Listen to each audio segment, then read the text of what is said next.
Gold हमेशा से traditional asset class रही है पुराने ज़माने के लोगों में, मगर अब ऐसा भी नहीं है कि नए ज़माने के लोग गोल्ड को इन्वेस्ट करने के लिए यूज़ ही नहीं करते। आज हम इस वीडियो में बात करेंगे कि अगर आपको गोल्ड खरीदना है, यानी कि आपने डिसाइड कर ही लिया कि गोल्ड खरीदना है, तो आपके पास कौन-कौन से ऑप्शंस हैं। मैंने एक पहले वीडियो बनाई थी जिसके अंदर मैंने डिटेल से डिस्कस किया था कि किस तरह से गोल्ड की प्राइसेस का ट्रेंड रहा है आज तक। आप उस वीडियो को देख सकते हैं। अगर आप चाहें तो मैं लिंक डिस्क्रिप्शन में भी डाल रहा हूँ और ऊपर आपको फ्लैश भी होता हुआ नजर आ रहा होगा। आप उस वीडियो के अंदर देखेंगे कि किस तरह से उसकी जो गोल्ड के ट्रेंड रहे हैं आज तक और उसके अंदर कौन फायदे में रहा है, कौन नुकसान में रहा है, तो वो सारी चीजें आप उसमें देख सकते हैं। लेकिन आज हम इस तरह की कोई बात इस वीडियो के अंदर नहीं करेंगे। आज हम देखेंगे कि आपके पास कौन से 4 ऐसे ऑप्शंस हैं जिससे आप गोल्ड में इन्वेस्ट कर सकते हैं या गोल्ड खरीद सकते हैं या उसका एक्सपोजर ले सकते हैं। तो इस वीडियो को एंड तक देखें ताकि जिस कंट्री में भी आप हों, आप उसके हिसाब से अपना डिसीजन ले सकें और गोल्ड में इन्वेस्ट कर सकें। So without further do, let's begin.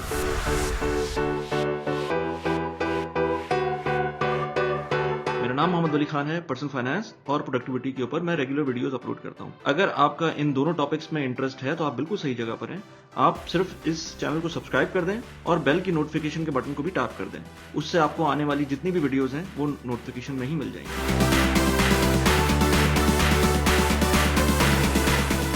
आज हम इस टॉपिक पे बात नहीं करेंगे कि आपको गोल्ड खरीदना चाहिए या नहीं खरीदना चाहिए। मैंने जैसे पहले बताया आपको, उसके लिए मैंने डिफरेंट वीडियो बनाई हुई है और मैं आगे भी वीडियोस बनाता रहूंगा। लेकिन आज हम बात करेंगे कि गोल्ड अगर आपने खरीदने का डिसीजन ले ही लिया है तो आपके पास ऑप्शंस क्या क्या हैं। मेरे हिसाब से आपके पास 4 ऑप्शंस हैं। मैं आपसे एक एक करके ये सारे ऑप्शंस डिस्कस करूंगा, आपको आइडिया दूंगा कि इन सारे ऑप्शंस के अंदर प्रोज एंड कॉन्स क्या क्या हैं। सो जो सबसे फेमस ऑप्शन है गोल्ड खरीदने का वो है ज्वेलरी, जो कि माई सेल्फ मैं बिल्कुल भी रिकमेंड नहीं करता। अगर आप इन्वेस्टमेंट के लिए कर रहे हैं तो आप बिल्कुल भी ज्वेलरी के अंदर ना जाएं। लेकिन कभी कभी होता है कि लोग ज्वेलरी तो खरीद रहे हैं एज एन इन्वेस्टमेंट, लेकिन एट द सेम टाइम घर वालों को भी खुश करने के लिए एक ऑप्शन मिल जाता है। लेट से आपके पास एक एसेट तो बनी रहे गोल्ड को, और कुछ लोग एसेट कहते हैं नहीं कहते हैं वो एक अलग डिबेट है, लेकिन मैं कहता हूं कि चलो एक एसेट तो बनी रहे, तो उसके साथ आपको उसकी एक इंट्रिंसिक वैल्यू भी मिल रही है कि वो एज अ ज्वेलरी आप किसी को गिफ्ट कर सकते हैं अपने घर के अंदर ही। तो सबसे पहले तो मैं आपको बताऊं कि गोल्ड जो है वो 24 कैरेट प्योर गोल्ड होता है। उसके अंदर ज्वेलरी आपको नहीं मिलेगी क्योंकि जो प्योर गोल्ड होता है वो इतना सॉफ्ट होता है कि वो डेफिनेटली जब उसके अंदर आप डायरेक्ट उसको गोल्ड ज्वेलरी बनाएंगे तो वो बेंड होने का खतरा होता है उसमें। तो नॉर्मली लोग करते हैं उसके अंदर इंप्योरिटीज ऐड करते हैं जिसकी वजह से वो 24 कैरेट से 22 कैरेट होता है या 21 कैरेट होता है, इवन 18 कैरेट 17 कैरेट भी लोग यूज करते हैं। मैं सजेस्ट ये करूंगा कि आपको, अगर आप गोल्ड इन्वेस्टमेंट पर्पज के लिए ले रहे हैं तो आप डेफिनेटली गो फॉर 22 कैरेट या एट मिनिमम 21 कैरेट, क्योंकि उससे कम जब आप गोल्ड की कोई ज्वेलरी खरीदेंगे तो जिस टाइम पर रीसेल करेंगे उसके आपको उतने पैसे नहीं मिलेंगे। तो सबसे पहले तो आप मेक श्योर करें कि आप 21 या 22 कैरेट से कम गोल्ड की ज्वेलरी ना खरीदें। और दूसरा, आप मेक श्योर करें कि जहां से भी खरीद रहे हैं वो सर्टिफाइड जगह हो, रिलायबल जगह हो, भले वो पाकिस्तान के अंदर ही हो, लेकिन पाकिस्तान में भी बहुत अच्छे ज्वेलर्स हैं जो आपको अच्छी चीज प्रोवाइड कर रहे होते हैं, अच्छी क्वालिटी की चीज प्रोवाइड कर रहे होते हैं, प्योर प्रोवाइड कर रहे होते हैं। तो मेक श्योर अबाउट दैट। बाकी रहा, अगर आप गल्फ कंट्रीज में खरीद रहे हैं तो यहाँ पर वो मसले नहीं है कि आपके पास इंप्योरिटीज ज्यादा हैं या ये प्रॉब्लम है। हाँ, ये प्रॉब्लम हो सकती है कि अगर आपने पाकिस्तान से कोई ज्वेलरी खरीदी है तो उसको अगर आपको पाकिस्तान से लाकर यहाँ पर बेचना है गल्फ कंट्रीज के अंदर, तो उसमें एक प्रॉब्लम हो सकती है कि उसके अंदर अगर वो इम्प्योर ज्वेलरी है तो आपको उसको उतने पैसे ना मिले। एनीवेज, ये एक अलग टॉपिक है, लेकिन मैं बात कर रहा हूँ अभी ज्वेलरी बाइंग का। तो ज्वेलरी बाइंग के अंदर बेस्ट पॉसिबल ऑप्शन ये है कि आप इसके अंदर 22-21 कैरेट लें, या अगर आपके पास पैसे नहीं है तो आप 18 कैरेट भी ले सकते हैं। और जो कुछ लोग एक गलती ये करते हैं कि वो डायमंड खरीद लेते हैं। तो डायमंड या स्टोन्स की जो इंट्रिंसिक वैल्यू है या जो वैल्यू है इटसेल्फ, वो आपको कभी भी जब आप बेचने जाएंगे तो नहीं मिलेगी। तो बेहतर ये है कि अगर आप इन्वेस्टमेंट के पॉइंट ऑफ व्यू से ले रहे हैं तो वो गोल्ड ज्वेलरी लें। अच्छा, दूसरे पॉइंट पर आएगा फिजिकल गोल्ड, जिसमें कॉइन्स और बार्स शामिल हैं। अब इसके अंदर भी मल्टीपल ऑप्शंस हो सकते हैं, क्योंकि हमने देखा है कि जो इसके अंदर आपको मैं डिस्प्ले करता हूं यहां पर कि आपके पास ऑप्शन है कि स्विस गोल्ड के जो बार्स होते हैं वो ले लें या कॉइन्स ले लें, या इसके अलावा टीटी बार का ऑप्शन मिलेगा आपको। जो टीटी बार बेसिकली बड़े रॉ फॉर्मेट के अंदर गोल्ड मिलता है, लेकिन वो 10 तोला बार होती है और वो आप ले सकते हैं।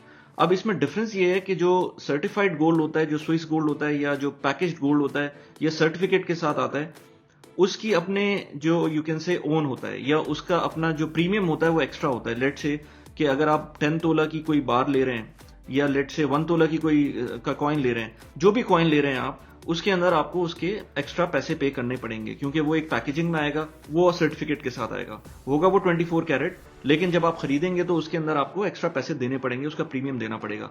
उसका फायदा ये है कि आप देंगे तो उसका प्रीमियम, लेकिन जब बेचने जाएंगे तो बहुत ईजिली सेल हो जाएगा वो, क्योंकि उसके अंदर वो पैक्ड होगा, पहली बात। दूसरी बात ये कि सर्टिफिकेट के साथ होगा, प्रॉपर शेप में होगा, तो वो आपको बड़े आराम से वो सेल आउट हो सकता है। लेकिन एट द सेम टाइम जब खरीदेंगे तो उसके अंदर एक्स्ट्रा प्रीमियम देना पड़ेगा। दूसरे पॉइंट पर आप टीटी बार की बात करें, जो कि मैंने दुबई में बहुत फेमस होते हुए देखी है, क्योंकि यहाँ पर लोगों को मैंने देखा है कि बिला झिझक खरीद सकते हैं गोल्ड, बगैर किसी डर से कि इसके अंदर कोई इंप्योरिटी शामिल होगी। जो टीटी बार का शेप होता है वो इतना फैसिनेट नहीं करता, लेकिन वो होती प्योर गोल्ड की चीज़ है, और अगर आप उसको देखेंगे तो बड़ा रफ सा सरफेस होता है। लेकिन उसका फायदा ये होता है कि अगर आप खरीद रहे हैं उसको, तो यू आर मेकिंग श्योर कि सबसे पहले तो वो 24 कैरेट गोल्ड है। अगर आप अच्छी दुकान से खरीदेंगे तो आपको वो मेक श्योर हो जाएगा। उसके अंदर फायदा ये होगा कि आपको उसका प्रीमियम नहीं पे करना पड़ेगा, थोड़े बहुत पैसे एक्स्ट्रा पे करने पड़ेंगे, लेकिन उतना प्रीमियम पे नहीं करना पड़ेगा जितना प्रीमियम आपको नॉर्मली स्विस गोल्ड का या जो सर्टिफाइड गोल्ड होता है उसका प्रीमियम पे करना पड़ता है। तो आपको फर्स्ट करें 10 तोला बार, लेट से हाइपोथेटिकली 20,000 दिरहम की अगर आपको 10 तोला बार पड़ रही है, तो अगर इक्विवेलेंट आप उसका जो सर्टिफाइड गोल्ड लेंगे या पैकेज्ड गोल्ड लेंगे, वो आपको पड़ेगा लेट से 21,000 का। तो इनिशियली आपने बाइंग करते वक्त ही जो है ना एक 1,000 दिरहम की हिट ले ली है। अब उसका फायदा क्या है हिट लेने का? अगेन जैसे मैंने कहा कि आपको बेचने में आसानी होगी, लेकिन अगर फर्स्ट करें आपको 10 तोला बार आपने खरीदी और कहीं भी बेचते हैं तब भी उसमें कोई प्रॉब्लम नहीं है, वो आराम से वो भी बिक जाएगी, क्योंकि अगर सही बंदे को आप बेचने जाएंगे तो वो उसकी इंप्योरिटी को वैसे ही चेक कर सकता है मशीन के थ्रू।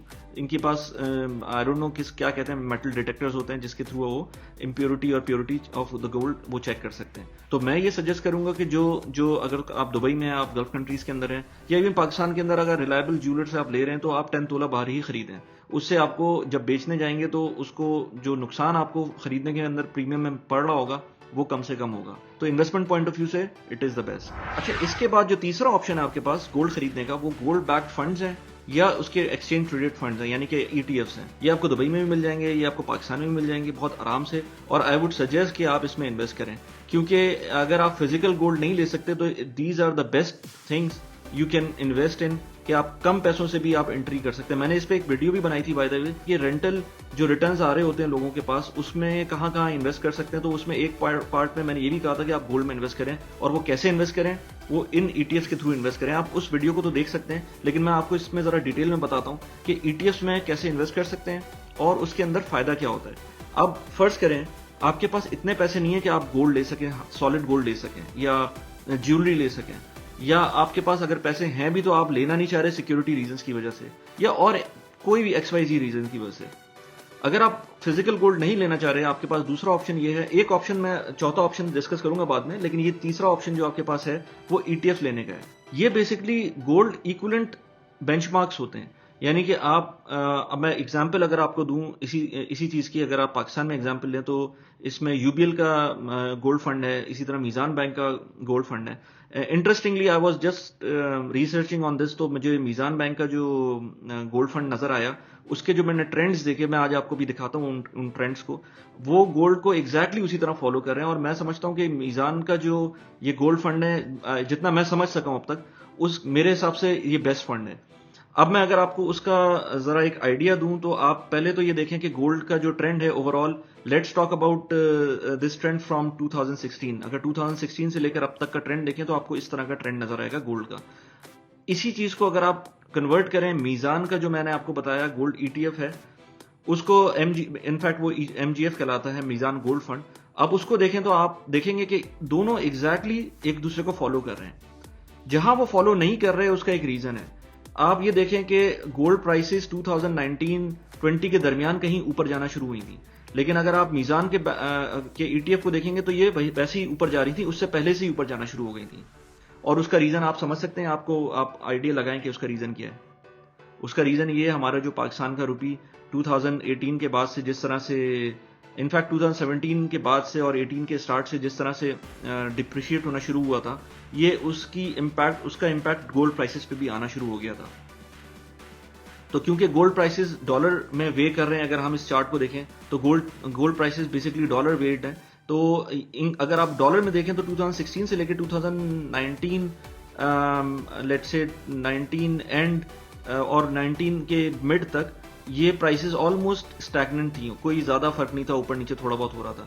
लेकिन उसके बाद से 2019 के बाद से आई मीन 2019 के मिड से लेकर जो उसमें रैली आई थी, जो ऊपर गया है वो 2000 को भी टच किया उसने, वहां पर अगर आप देखें तो मीजान का जो फंड है वो उससे पहले ही से रैली करना शुरू कर दिया था। अगर उसका आप रीजन देखें तो वो वही है कि आपका रुपी जो डेप्रिशिएट करना शुरू हुआ तो यूएस डॉलर टर्म के अंदर गोल्ड अप्रिशिएट कर रहा था उस टाइम पर। तो आप ये देखें कि आपने एक तरह से अगर रुपी डेप्रिशिएट होता है तो आपके पास एक हेज पाकिस्तान के अंदर ही मौजूद है, आपको जरूरत ही नहीं है कहीं और जाने की। यानी कि अगर आपको फिजिकल गोल्ड लेने की का सोच रहे हैं उसकी भी जरूरत नहीं है। अगर आपको फर्ज करें गोल्ड नहीं भी लेना, डॉलर लेके रखने की सोच रहे हैं उसकी भी जरूरत नहीं है। आप अगर आपके पास व्हाइट मनी है, अगेन बिकॉज ब्लैक मनी वालों के लिए थोड़ा प्रॉब्लम हो सकती है इस तरह की चीजों में इन्वेस्ट करना, लेकिन अगर आपके पास व्हाइट मनी है तो why not to invest in Meezan gold fund, और वहां पर अगर आपकी जो भी एक्सपोजर आपको लेना है गोल्ड का वो इससे लें। अब आप इसके रिटर्न्स देखें तो 2016 से लेकर 2016 से लेकर 2021 के मिड में हम लोग इस वक्त हैं, तो लेट्स से इस वक्त वो 83 के ऊपर उसका यूनिट पहुंचा हुआ है, जो कि स्टार्ट हुआ था 50 से। अब आप ये कहेंगे कि ये इतना बड़ा कोई सच बहुत ज्यादा इसमें इंक्रीज नहीं आया, लेकिन आप ये भी देखें कि गोल्ड प्राइसेस जिस तरह से इंक्रीज हुई हैं उसी तरह से आपका फंड भी इंक्रीज करेगा, वो कोई अलग वैल्यूज से तो इंक्रीज नहीं कर रहा होगा। तो उसी तरह आप देखें कि जिस टाइम पर गोल्ड प्राइसेस ने हाईएस्ट टच किया था वो था around somewhere around between 2020 and 2021। तो उसके दरमियान जो वैल्यूज आ रही थी वो कोई 100 को टच कर रहा था, इसका जो बेंचमार्क वैल्यूज हैं। और उसी टाइम पर जो गोल्ड की अपनी वैल्यूज है वो 2050 यूएस डॉलर पर आउंस, तो वो एट मैक्स वहां पहुंची थी और ये एट मैक्स यहां पहुंचा हुआ है। अब अगर इसी तरह से फर्ज करें, अल्लाह ना करे अगर पाकिस्तानी रुपी अगले 2 महीने के अंदर फर्दर डिप्रिशिएट करता है और गोल्ड प्राइसेस वहीं रहती हैं, तो आपके पास ये जो मीजान का जो फंड है ये आपको 80 से 85 के दरमियान नजर आ रहा है। हो सकता है जो जिस हिसाब से डिप्रिशिएट करे पाकिस्तानी रुपी ये उसी हिसाब से ये भी अप्रिशिएट करेगा। तो पॉइंट ये है कि आपके पास इससे अच्छा हेज मेरे ख्याल से पाकिस्तान में रहते हुए नहीं है। इसी तरह से यूएई के अंदर भी इस तरह की ईटीएफ्स मौजूद हैं जिनमें आप इन्वेस्ट कर सकते हैं। ग्लोबली ईटीएफ्स इस तरह के मौजूद हैं जिसमें आप इन्वेस्ट कर सकते हैं। आपको इसमें कोई फिजिकल डिलीवरीज लेने की जरूरत नहीं है गोल्ड की, आपको इसमें कोई फिक्र करने की जरूरत नहीं है कि सिक्योरिटी का क्या होगा। आप डायरेक्टली इसके अंदर ऑनलाइन बाय कर सकते हैं गोल्ड जितना। अच्छा, इसमें अच्छी बात यह है कि आपके पास कोई मिनिमम इन्वेस्टमेंट की लिमिट भी नहीं है। आई थिंक कोई छोटी मोटी मिनिमम इन्वेस्टमेंट होगी, लेट्स से 5,000, 6,000, 10,000 की, लेकिन इससे ज्यादा की मिनिमम इन्वेस्टमेंट की लिमिट नहीं होगी। लेट्स से आप गोल्ड लेने जाएंगे तो इतने पैसों में तो आपका सारा जो मेकिंग चार्जेस हैं और ये सारी चीजें वही निकल जाएंगी। तो इसीलिए मैंने अपनी जो रियल एस्टेट की वीडियो थी उसके अंदर मैंने ये जिक्र किया था कि जो आपका रियल एस्टेट के जो रेंट के पैसे आ रहे हैं आप उसका कुछ पार्ट गोल्ड के अंदर इन्वेस्ट करें। और फर्ज करें आपके 50-60 हज़ार रुपए अगर रेंट आ रहा है तो आप 50-60 हज़ार में से 1/4 उसका अगर निकालते हैं तो लेट से वो 10-15 हज़ार रुपए बनता है। तो 10-15 हज़ार रुपए तो कोई गोल्ड नहीं खरीद सकते आप ना, 10-15 हज़ार का एवरी मंथ। तो बेहतर ये कि उन पैसों का आप यहाँ पर गोल्ड खरीद लें मीजान कमोडिटीज फंड। अच्छा, ये हो गई बात कमोडिटीज फंड की। इसके अलावा एक और ऑप्शन है, जो चौथा ऑप्शन है वो ये कि आप इसके अंदर फिजिकल गोल्ड ना खरीदते हुए भी एक इलेक्ट्रॉनिक गोल्ड खरीद सकते हैं, जिसके अंदर मैंने जो थोड़ी सी रिसर्च की है उसके अंदर मुझे पाकिस्तान का तो कोई ऑप्शन नहीं मिला, लेकिन होगा I am sure, but I didn't find it. लेकिन जो मैंने यूएई के अंदर देखा वो एमिरेट्स एंड बीडी का जो गोल्ड अकाउंट है आप वो ले सकते हैं। उसके अंदर आपके पास मिनिमम इन्वेस्टमेंट की ऑफकोर्स लिमिट होगी। ये basically equivalent to physical gold आपको लेते हैं, लेकिन कभी भी ये भी डिलीवरी आपको नहीं देंगे गोल्ड की। आपको हमेशा जो रिडेम्पशन होगी वो गोल्ड प्राइस के ऊपर होगी और जो पैसे आप इन्वेस्ट कर रहे होंगे वो करंट गोल्ड प्राइस के ऊपर होंगे। तो आपके पास ये भी ऑप्शन है। लेट से आप इवन यूएई के अंदर होना जरूरी भी नहीं है इसके लिए, आपको एमिरेट्स एंड बीडी का जो गोल्ड अकाउंट है इसके अलावा भी आई एम श्योर इसके अलावा भी होंगे, लेकिन मैंने ऐसा ज्यादा रिसर्च नहीं की। जो इसमें कुछ चीजें जो मैं सोच रहा था और जो मैंने फिर इसके टर्म्स एंड कंडीशन में भी देखा कि कुछ बैंक्स या कुछ जो इंस्टीट्यूट्स हैं वो आपको चार्ज करेंगे, लेट से स्टोरेज फीस चार्ज करेंगे, सिक्योरिटी चार्जेस चार्ज करेंगे, कोई वन टाइम चार्ज करेगा, कोई विड्रॉल चार्जेस चार्ज करेगा। ये सारे फाइन प्रिंट्स आपको खुद देखने हैं, क्योंकि इसके अंदर कभी कभी बैंक्स के अंदर फाइन प्रिंट्स इस तरह के होते हैं जो आप नहीं देखते हो, बाद में पता चलता है कि यार ये एक प्रॉब्लम है। तो ये डेफिनेटली आप लोग खुद देखें और इसके अंदर अगर आपको इन्वेस्ट करना है तो डेफिनेटली आप कर सकते हैं। इसके अंदर बस इसके अंदर प्रॉब्लम ये, ऑल्दो कि ये एग्जैक्ट गोल्ड प्राइस का आपको मिलेगा, चाहे वो यूएस डॉलर में कन्वर्ट करें या दिरहम में कन्वर्ट करें या इवन पाकिस्तान रुपीज में कन्वर्ट करें, ये मिलेगा आपको एग्जैक्ट गोल्ड अमाउंट का। लेट से कोई बैंक कहेगा कि आप 10 ग्राम से कम नहीं ले सकते या 1 आउंस से कम नहीं ले सकते, लेकिन आपको रिडेम्पशन भी आपको उस हिसाब से होगी। यानी कि आप उसमें कम, लेट से आप चाहें कि मेरे पास लेट से 1 आउंस गोल्ड है तो मैं चाहूँ कि हाफ आउंस उसको बेच दूं, ऐसा नहीं हो सकता। आपको पूरा एक यूनिट जो भी बैंक ने डिसाइड किया हुआ है उसके हिसाब से बेचना पड़ेगा। तो इसके प्रोज एंड कॉन्स हैं, लेकिन जो गोल्ड ईटीएफ मैंने आपको बताया जो 3rd नंबर पे था, मेरे ख्याल से that is the best option if somebody wants to have an exposure in gold. तो लेट मी नो आपको कैसी लगी ये वीडियो, आपका गोल्ड का एक्सपोजर किस तरह का है, आप क्या सोचते हैं गोल्ड के बारे में, इन्वेस्टमेंट के बारे में, तो मुझे प्लीज कमेंट के अंदर बताएं। Thanks for watching the video. I hope कि वीडियो पसंद आई होगी। Like the video please, subscribe the channel please. Thanks a lot, bye bye.